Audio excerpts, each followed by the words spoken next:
Okay, looks like everyone has connected to audio. Welcome to the final day of class for Geophysics 101. Today we're going to have what we've been doing for the last day of class for a couple years now, something in between an alumni panel and a career day panel. So I worked with the development office who are on here, and I would like to thank the development office for helping me put this together.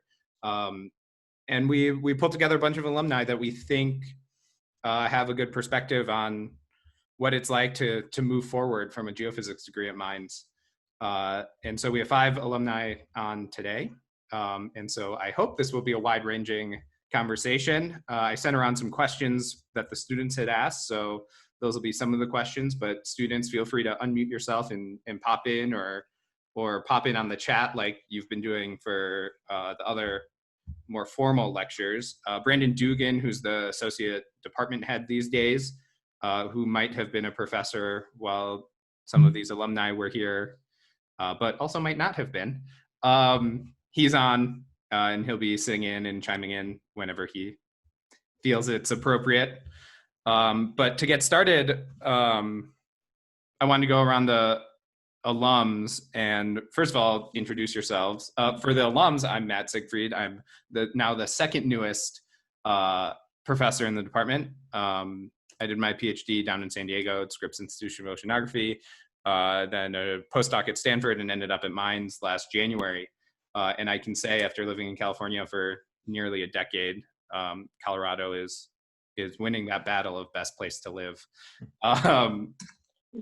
So I'm, as you could tell from my background here, I'm a glaciologist. I spend a lot of time on ice sheets. I've been to Antarctica 9 times, Greenland once, done some work up in the Canadian Arctic. And actually, if you want to know more about my research, the communication office did a Mines Minute about me this week. It came out, I think, 2 days ago. I can post that link in the chat for you all. So that's a little bit about me to catch all the alumni up. So I wanted to go around the virtual room to all 5 alumni, get a bit of an introduction, what you do now, how did you end up at Mines in the first place, and then part of that, how did you end up in the geophysics program at Mines? You know, it's a small school and then a small department within a small school, so it's like this nesting doll of small statistical probabilities. And then to finish off the introduction, what was the single most important thing you learned at Mines? And that of course doesn't need to be academic, and almost certainly won't be academic in most cases, I would imagine. So we'll just go around in the order you're on my screen. Leah, can you get us started?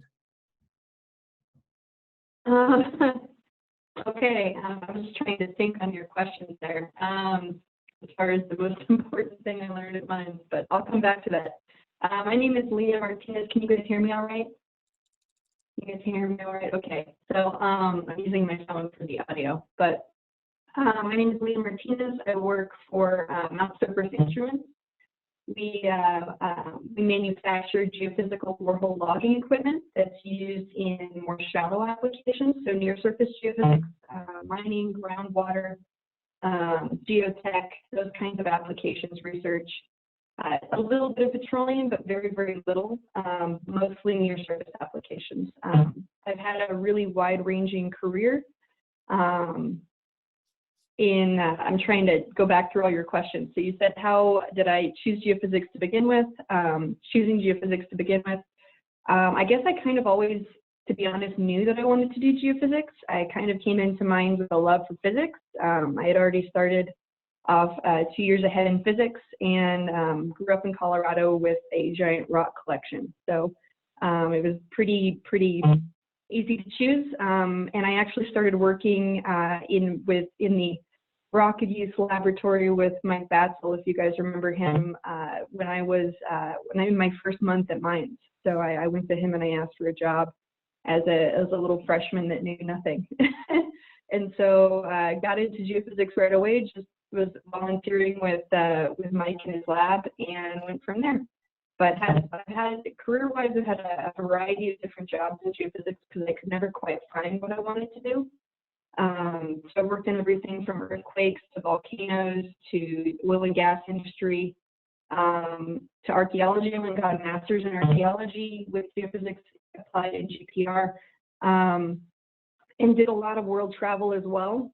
Did a lot of different other jobs in there too, and we came back to geophysics later on in my later 20s. So I kind of took a hiatus there in my mid-20s after school, and found the job I loved because it allowed me to travel a lot, and it also allowed me to interface with customers and bring geophysics to people who don't necessarily have a background in geophysics, and get to be a trainer and explain.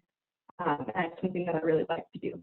So, and I guess I'm trying to not be too wordy and too long. I guess as far as the thing that I think I've learned most at Mines was how to fail. I get, like a lot of students that come into Mines, I came in as an overachiever. I came in somebody who really wanted to ace everything and be perfect and very competitive, wanted to be top of my class. And the thing I learned at Mines was that you learn actually more in failing than I think that you do in sometimes than you do in achieving what you set out for. And I learned that failing is not always a bad thing, and that you can grow from that. So Mines Communications runs a video series called Failure Friday, where a professor every Friday is posted on YouTube talking about one of their failures, and it's fantastic. Brandon, who's on the line, had one maybe a month or two ago. So if you just Google Brandon Dugan Failure Friday, you'll get a nice video of him failing. Yeah, that's a great thing to learn at Mines.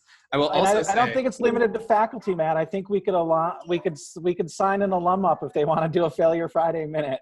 I'm sure the communications department would love that, actually. Yes, it's not. We all fail and can share our stories. Yes. I will say my first task as a graduate student during my master's degree, I think even before I started my master's degree, my first task was to game. We had to buy an instrument. We were buying an optical televiewer, and I had to game the quote so Mount Sopris won the competition, because we really wanted the Mount Sopris optical televiewer.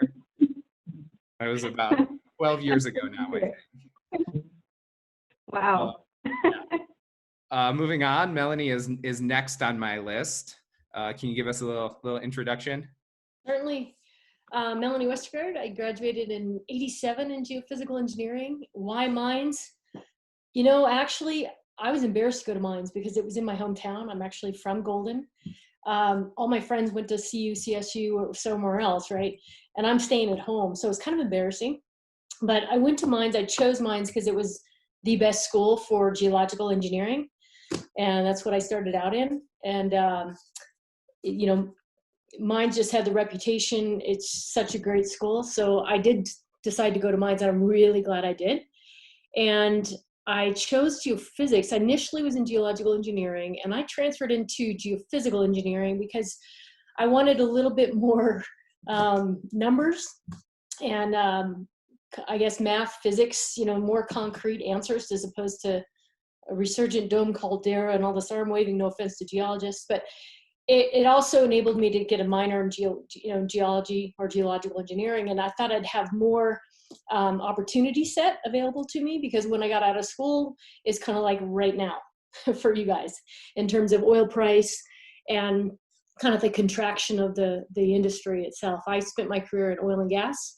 It was a very amazing career. What I'm doing now is I am happily retired. I'm being a connoisseur of life, and I'm doing quite a bit of volunteering for Mines and other entities, and I'm on a few boards and just giving back in that way. What was the most important thing you learned at Mines? Oh, the most important thing I learned at Mines is it's somewhere between multitasking and prioritization. And it's like kind of a mish to figure out which one is the highest priority item, but at the same time, you have to be doing about 57 things at the same time, which are all high priority. So trying to figure out like, where's the biggest bang for the buck of my time that I need to spend to get something done. And what it also taught me is you can do anything that you want. You know, if you can, you know, get through mines and do all that's required of you, there's no stopping you when you get out. Thanks, Melanie. Emily, let's get a little introduction with your frozen river behind you. Yeah, this is the frozen river Dnieper. I think it's somewhere in Russia. Not sure. It was frozen. I liked it. But I'm Emily Schwans. I graduated in 2015 in GP with a minor in geological engineering and a minor in mathematics. Why I went to mines, I'm from Texas, and I wanted to get out of Texas. And that was the one school that it seemed like it was really far away from home, but also I knew I wanted to be an engineer. I was really good at math and science. I really enjoyed it. I didn't know what kind of engineering I wanted to do. I actually came in as a mechanical engineer, took physics 1, didn't like it. Took physics 2, really loved it, and was like, okay, well, how can I apply this? Both my parents are geoscientists. I did not want anything to do with geoscience for that very reason. But then I took intro to GP and thought it was the coolest thing ever. So switched to geophysics. Can't avoid it, I guess. But I really liked it because it was more math heavy, but it still had to do with the great outdoors. And in terms of the most important thing I learned at mines, kind of going off of what Leah said, but a little different, I coasted through high school. I was fine. It was totally easy. And then I got to mines and yeah, I failed a lot.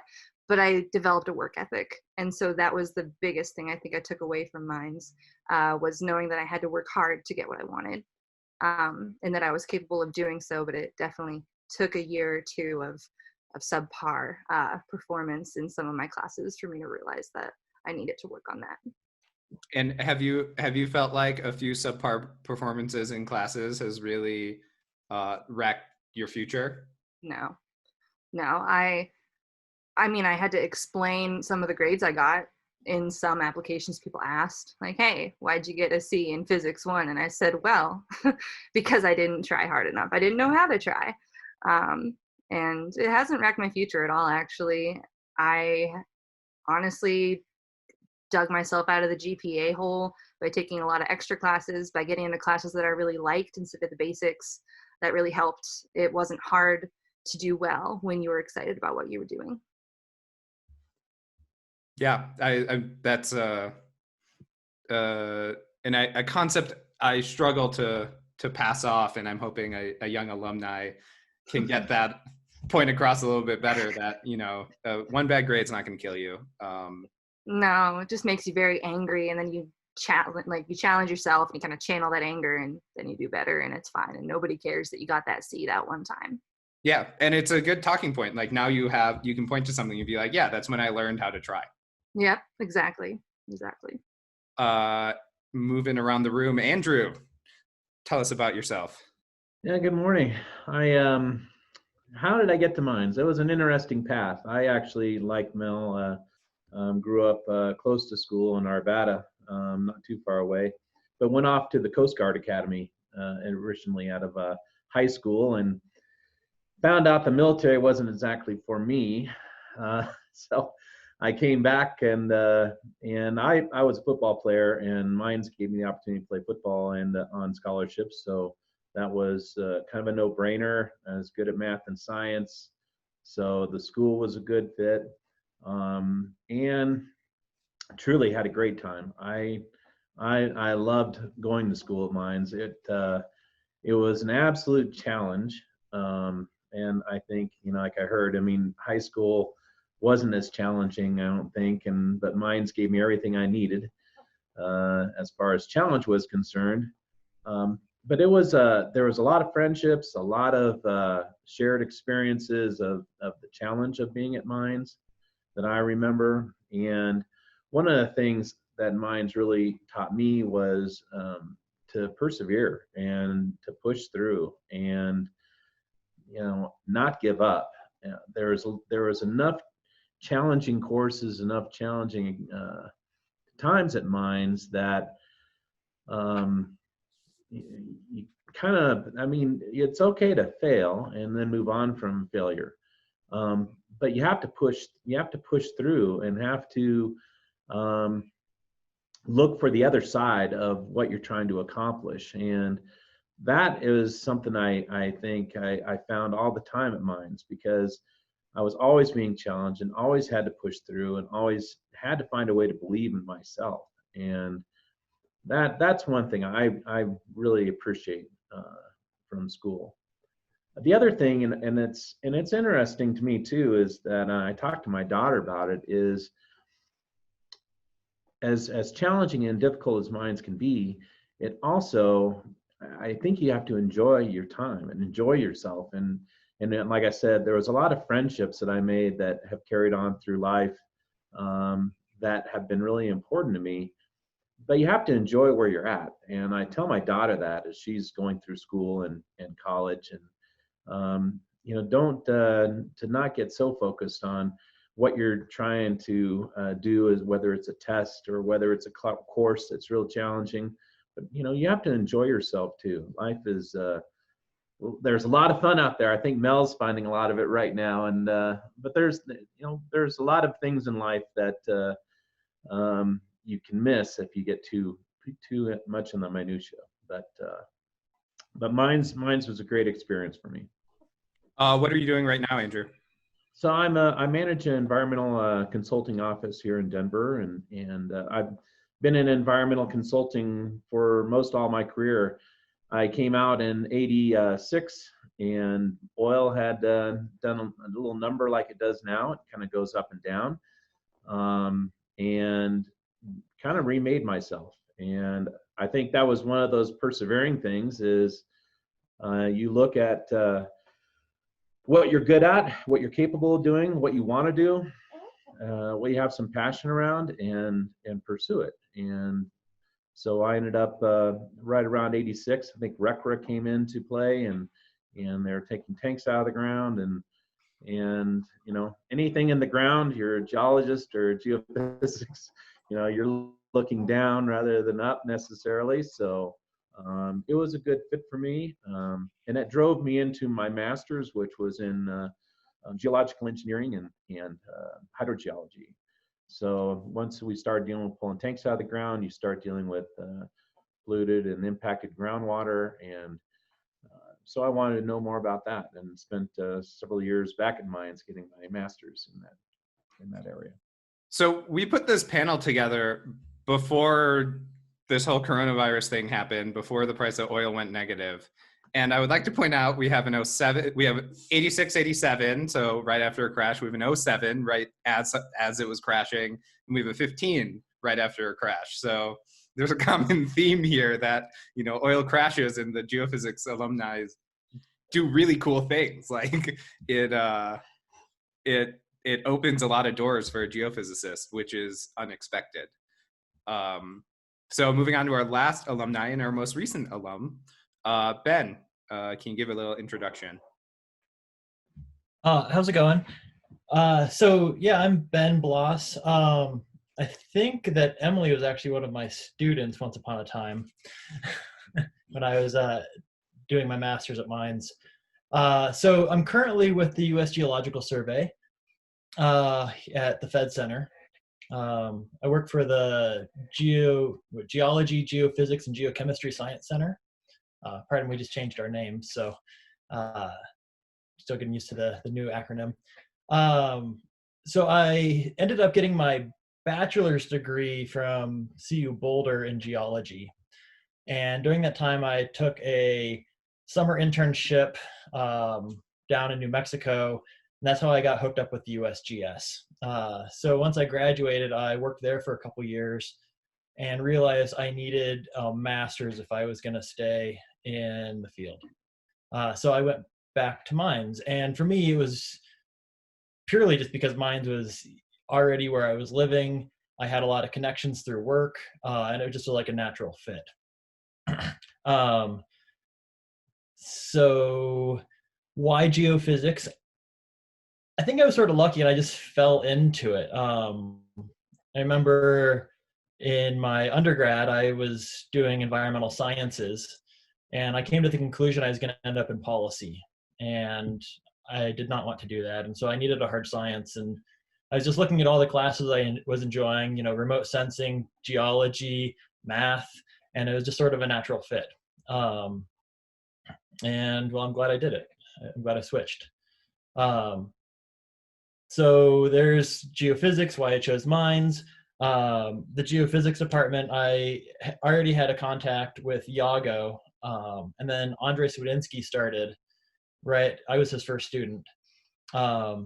And it was just a natural fit because I was already doing a lot of electromagnetic work with the survey, and that's Andrei's specialty. So it worked well.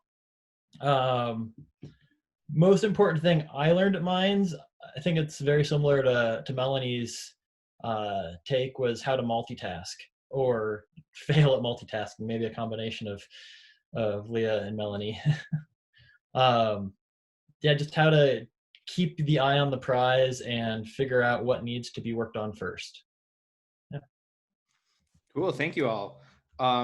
So this class has been actually a lot of fun because of the diversity in majors we have in the class. So like, I don't think we even have a repeat major in the class. So it spans everything from applied math to geophysics, of course, to geology, to various engineering, mining engineering, mechanical engineering.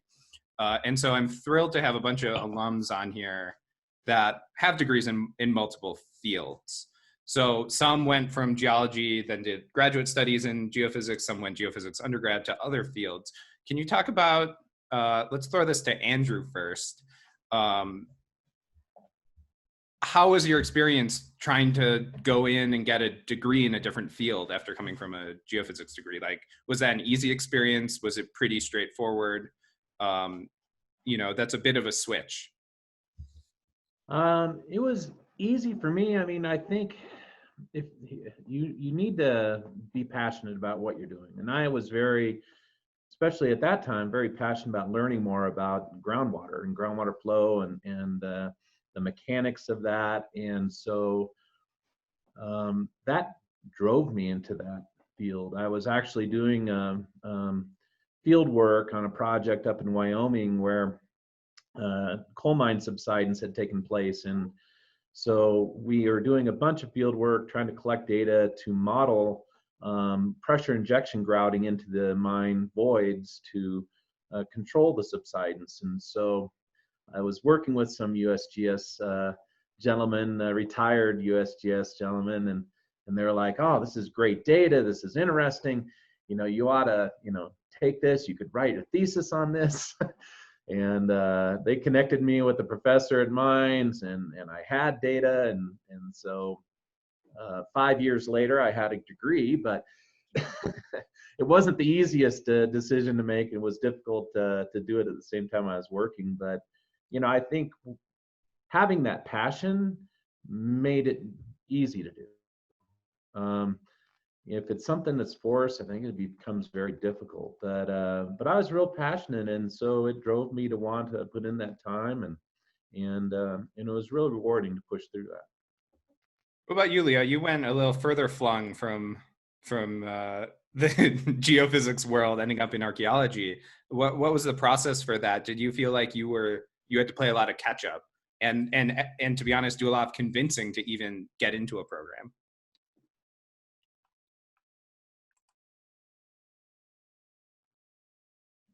You're muted.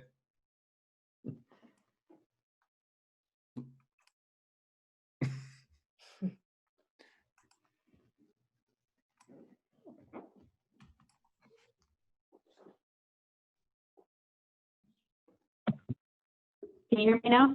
Yep. I can't tell if it's the phone or the computer that was. Anyway, I'm sorry. So I was trying to say that for archaeology, yeah, I had to do a little bit of convincing. I went to, it was within an anthropology department that I applied, and so they pointed out that I didn't have any background in really anything in liberal arts coming from mines, which was a problem. But I somehow convinced them that was going to be okay, and that I could do a lot of reading and do any sort of makeup class work. They were concerned I hadn't taken even the Anthro 101 course, and would be coming in and teaching Anthro 101 courses, and as a TA. And so had to do a lot of reading, a lot of extra reading, and a lot of convincing of I think in any time when you're going into a graduate degree, you obviously want to meet with that professor that you're going to be working with directly and make a personal connection there. Try and talk to them one-on-one, meet them face-to-face if you can, and build a relationship even before you apply, because I think that's really important when you're applying for a graduate degree and especially going to be doing course thesis work. So I think that was really important to me, even making it in and being accepted. The other hard part was really getting my GRE up on the written section, which when I came from mine, my GRE was not the best on the written side. So that was, and the vocab as well. I had to study a lot of vocab.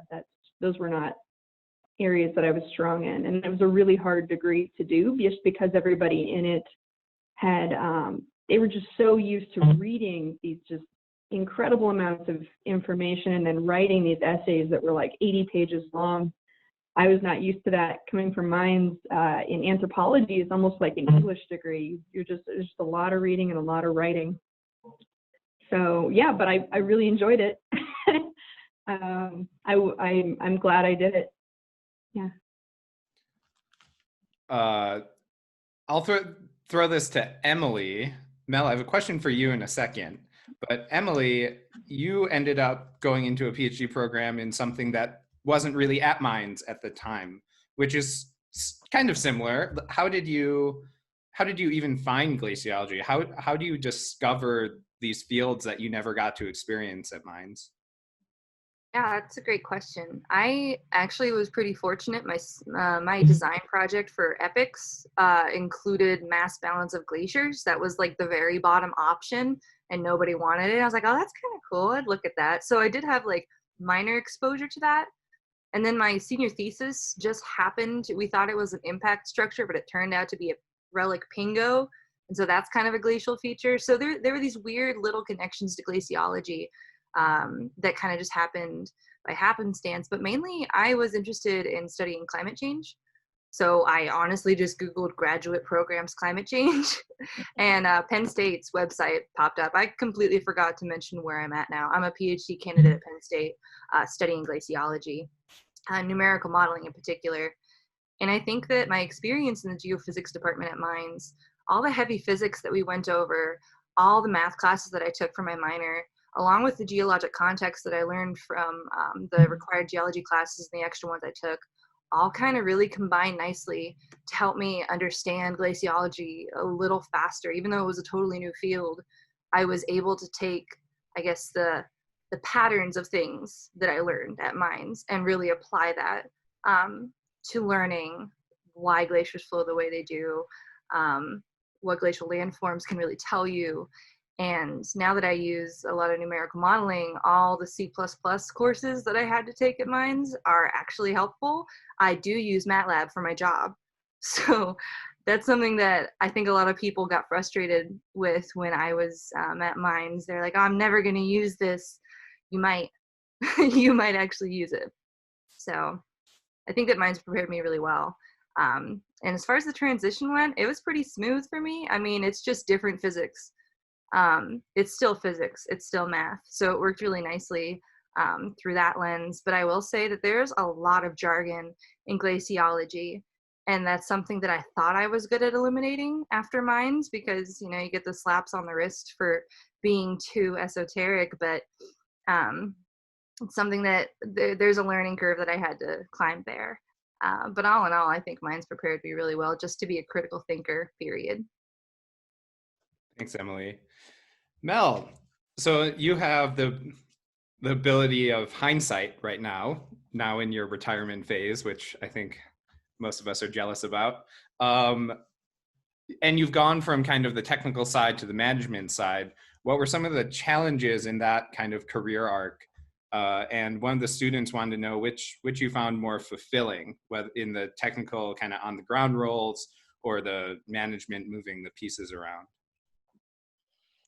Yeah, no, I was looking at that question and I thought to myself, you know, I like them both, but the reality is you need to do both in both settings. You know, when you're in technical mode, you need to understand the bigger picture and what you're doing and how it fits with that. If you don't understand, where the company's going, what the strategy is and what you do and how it relates to it, that's kind of the piece that you need to, that's the management piece and being in a technical mode.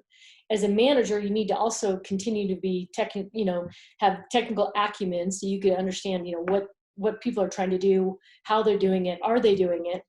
And so you need to be a good manager with technical skills, and you need to be a good technically with good management skills in either case. What I enjoyed about management or leadership, I prefer, is really understanding what makes the individual tick. And then when you figure that out and kind of what drives them, they excel, and you see that light go off and you see that passion come out from them, and they're just such a better employee, and they're just loving their job and what they do. And they also helping them understand what they do and how it fits and why it's important and how it fits in the bigger picture of whatever strategy you're trying to accomplish. But I do believe I stayed technical for probably 15, 16 years or so before I turned down some management opportunities, because I felt like if I become a manager, then I'm not that useful if there's another downturn, because we went through those for a while, about every 18 months. And so I needed to, stay technical. So I chose not to go that path. And I remember when I did make that transition, I kind of felt like I was going to the dark side at the time. But the reality is, it's both in the same in each role.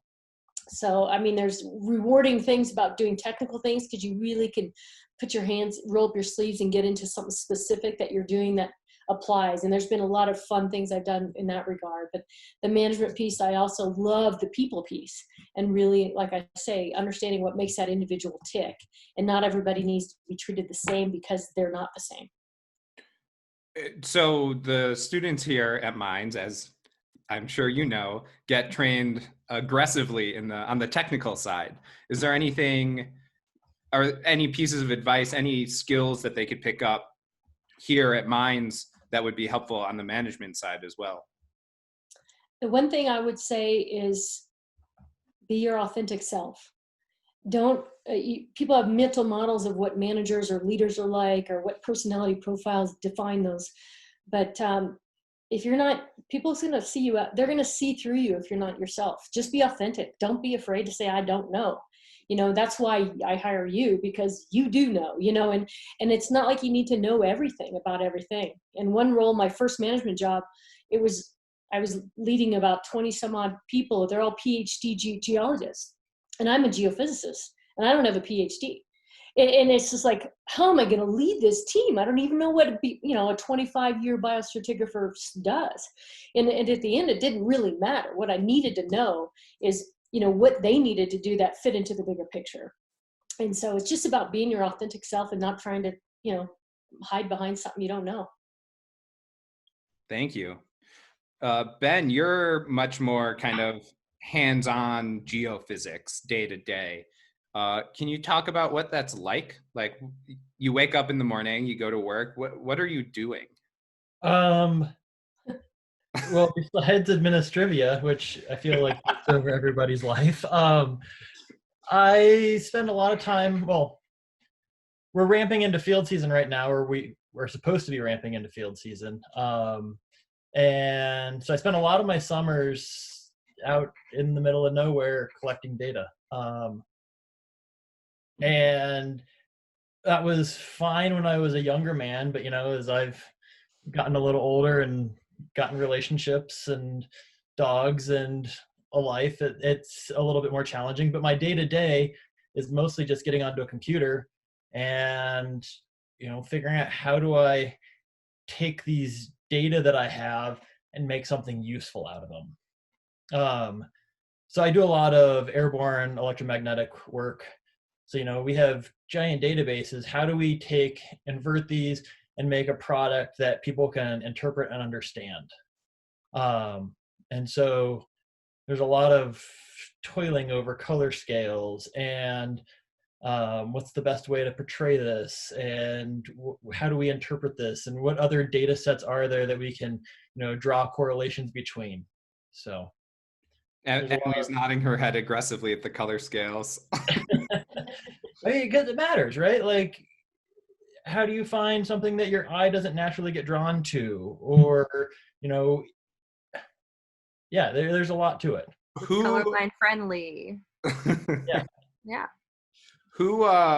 who's looking at the products you're producing, Ben? Like, who are you making these figures for? That's a good question. A lot of times these figures go into, you know, data releases, which ultimately, due to the USGS rules and regulations, all of our data needs to be publicly available prior to publication on it. So if we're, you know, taking an airborne data set and getting ready to write a paper on it, we need to have all of our inversions out first so that we can actually make interpretations on our products. So I always wonder who's looking at my data. I don't have a good metric for, you know, who can go down and download things.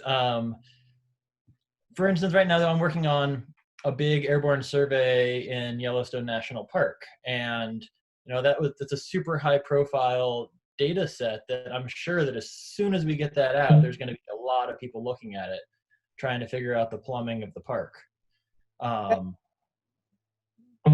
And this is Brandon. I just wanted to, sorry to interrupt, but you have an interesting thing working for the government that everything that you produce goes into the public domain, right? So you could have kindergartners through PhD students through retired historians looking at it, right? Yep, exactly. Which actually I think is one of like the really cool things about working for the government is that, you know, it's everything I do is in the public domain. There's no proprietary information. That everything I do goes to benefiting the community and advancing science. You know, and it's the community as a whole, not just an individual company or you know, some proprietary entity. I eagerly look forward to your Yellowstone data set going public. That sounds cool. Yeah. Andrew, you've worked with the federal government in kind of a slightly different role in far-flung places, whether it's the National Park Service or the State Department. Can you talk about what it's like kind of interfacing with instead of being a Fed yourself, interfacing with the federal government, and maybe some challenges you've had with that or fun aspects of that? Well, I think the contracting side of working with the government is a little more challenging, and my opportunity came through an 8A firm, which is a minority-owned firm, so they get advantages in some of those federal contracts, and you know that's an opportunity for them to grow their business. Not a bad thing. It's just that's the way that it's set up. But working for the Park Service was one of the most interesting and enjoyable opportunities I had in my career. I worked, you know, all the way from up at Grand Teton National Park doing a remediation project down into Zion National Park, and I mean there isn't a bad place to work. You know, when you show up on your job site and you've got 50 elk out there, you know, that slowly move their way out of your project. I mean, it was wonderful. You know, great places to work. You know, the people are, you know, enjoy what they do. They're very proud of what they do, which makes it, you know, enjoyable for you to be part of that. Plus, you know, doing something that's helpful to the park feels good too. So, I mean, there is nothing bad to say about working with National Park Service, and in comparison to working with the State Department, it's a little more sterile environment. Where we went, we were doing work looking at the embassies, we were doing some building surveys, helping them as they go into renovations. What they were trying to do is apply American regulations for asbestos to their embassies, such that if they did renovations, they'd understand where they might impact those materials. And so, but it was a very different, interesting experience where you show up in a country,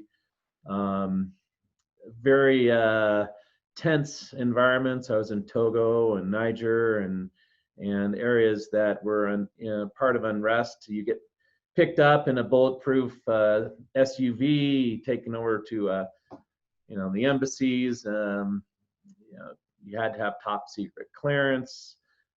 It was quite interesting in the type of people that you would meet, but a lot more closed in and as compared to something like the Park Service. So Park Service is great. The people enjoy what they're doing. They believe in what they're doing.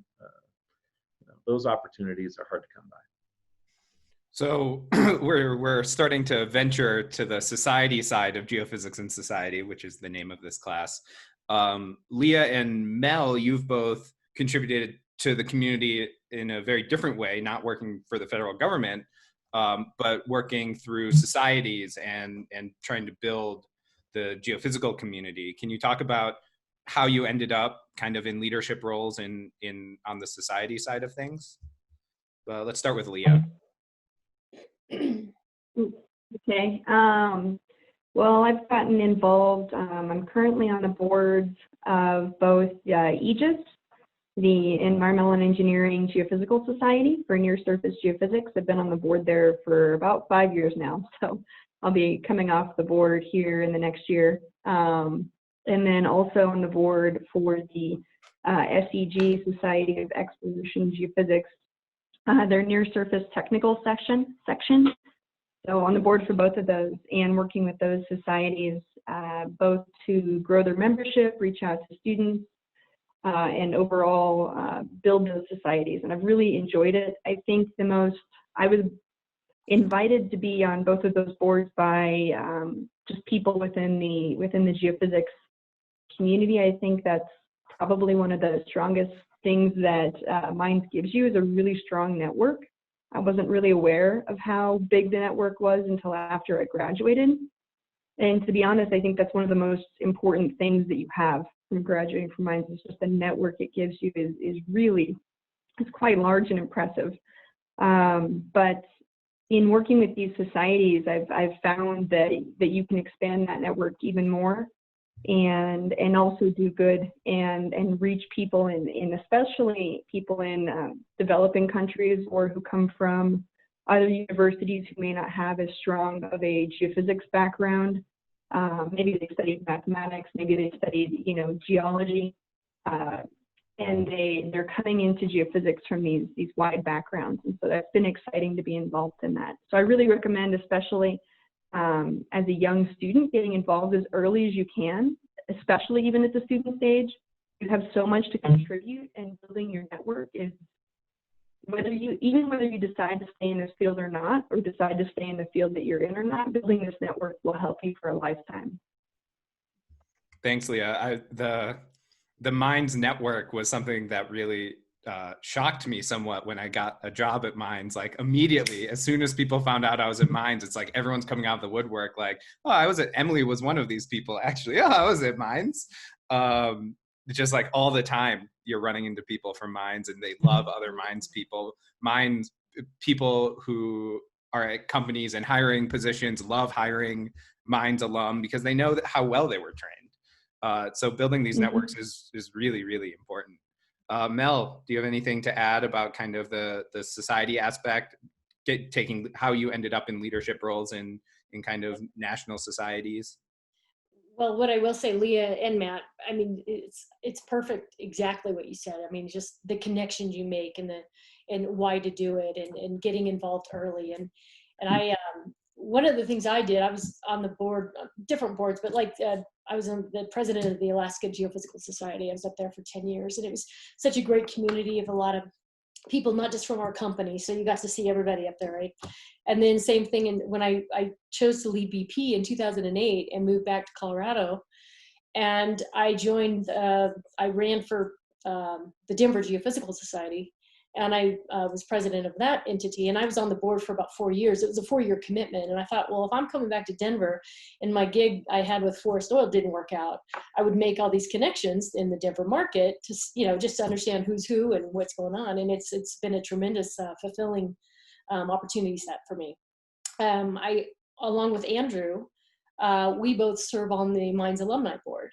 And you think about those connections. I mean, we already had the connections throughout our careers, but there's 29,000 alums from Minds. I mean, and if you were to call an alum, or you go to LinkedIn and you reach out to an alum for and anything, they want to help you. Mine's alums they're going to help you no matter what it is. I just got a call about trying to find a parking spot for a kid whose son wants to come to Mind and they can't get a parking permit or something. It's like, that's his decision. I'm like, well, he found one. I mean, just like, so use the connections. And I'm also serve on the Society of Independent Petroleum Exploration Geologists, which is a great group for independence. And there's a lot of, let's say, older demographic, even than me, quite a bit.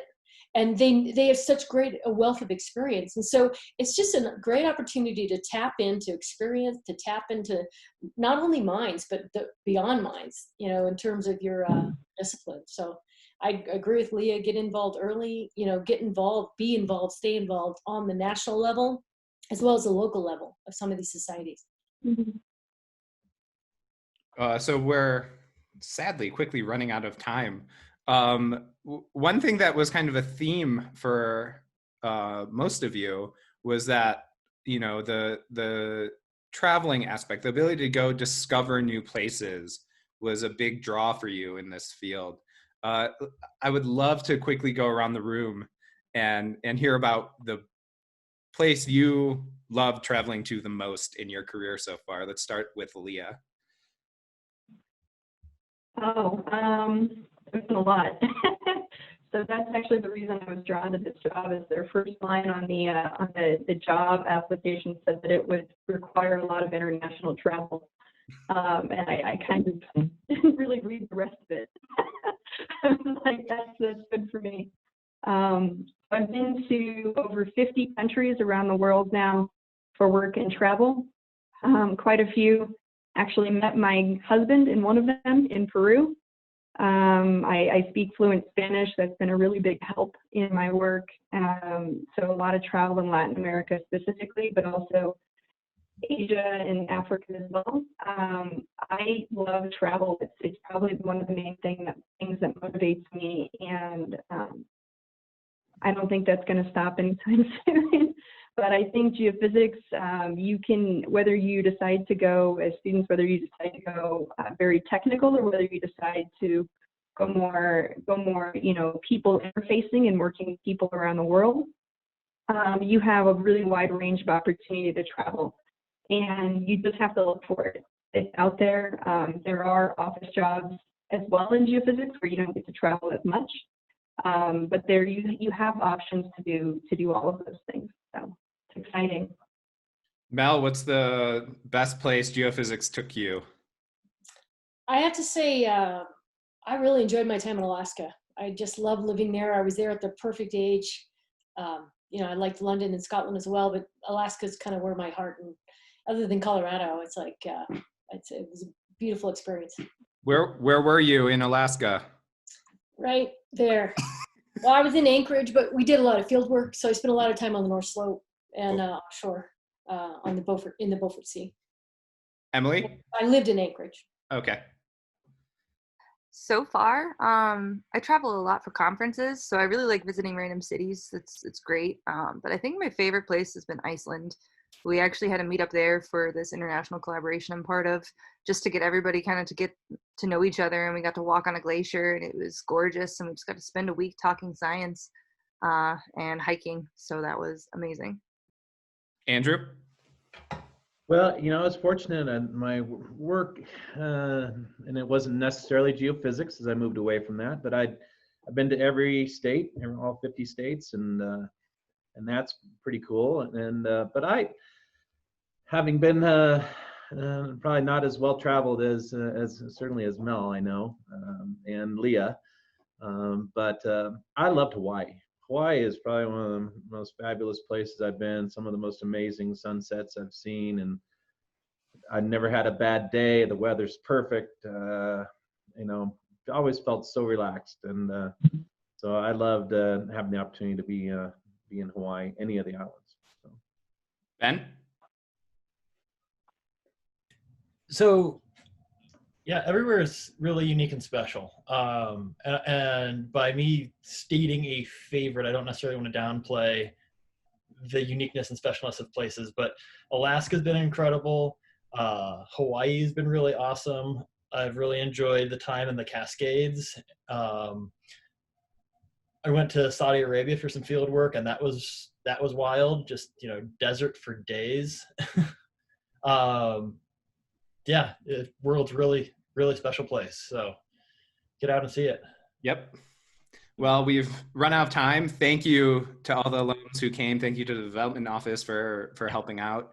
And everyone is invited to our 4 p.m. coffee hour. I'll send a link around as soon as I close this meeting.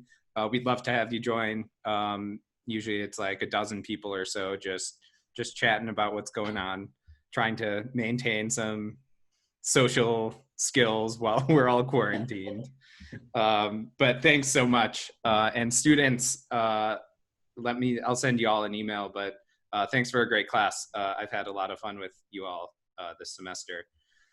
See y'all later. Thank you. Bye. It was nice to meet you all. Thank you. Thank you, Matt.